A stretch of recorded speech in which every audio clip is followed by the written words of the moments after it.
আজকে বৈষম্য বিরোধী ছাত্র আন্দোলনে যারা আছেন তারা কি সরকার, তারা কি প্রশাসনের কেউ? তাহলে তাদেরকে আপনার আইন শৃঙ্খলা রক্ষাকারী বাহিনী অতিরিক্ত তাদের কেন নিরাপত্তা দিবে এই বিষয়? সমন্বয়করা কি সরকার? তাদের রাষ্ট্রীয়ভাবে আলাদা করে নিরাপত্তা কেন দেওয়া হবে? তারা নিরাপত্তা পেলে আমরা সবাই কেন পাবো না? এই বাংলাদেশ ছাত্র জনতার চেষ্টায় স্বাধীন হয়েছে, কারো একার প্রচেষ্টায় হয়নি। এবার সমন্বয়কদের ধুয়ে দিলেন এক ব্যক্তি।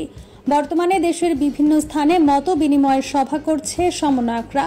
তুমুল জনপ্রিয়তার পরেও তাদের প্রতিটি সভায় হাতাহাতির ঘটনা ঘটছে। কোথাও আবার সমন্বয়কদের অপমান করে বের করে দেওয়া হচ্ছে। আর এসব কারণে এখন থেকে রাষ্ট্রীয়ভাবে সরকারি নিরাপত্তা পাবে সমন্বয়করা। সরকারি কোনো ব্যক্তি না হয়েও সরকারি নিরাপত্তা পাওয়ার ব্যাপারটি নিয়ে এবার প্রশ্ন তুলছে সাধারণ মানুষরা। এ নিয়ে এক ব্যক্তি বলেন, রাষ্ট্রীয়ভাবে সমন্বয়করা নিরাপত্তা কেন পাবে? এটা কি বৈষম্য হয়ে যাচ্ছে না? বর্তমান সরকার ছাত্র জনতার গণ অভ্যুত্থানের সরকার, কোনো একজনের সরকার নয়। সমন্বয়করা কি সরকার? তাদের রাষ্ট্রীয়ভাবে আলাদা করে নিরাপত্তা কেন দেওয়া হবে? তারা নিরাপত্তা পেলে আমরা সবাই কেন পাবো না? এই বাংলাদেশ ছাত্র জনতার চেষ্টায় স্বাধীন হয়েছে, কারো একার প্রচেষ্টায় হয়নি।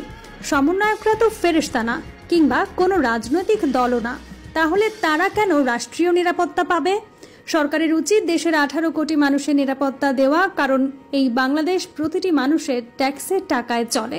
আশা করব সরকার সমন্বয়কদের নিরাপত্তার ব্যাপারটি আবারও বিবেচনা করবে।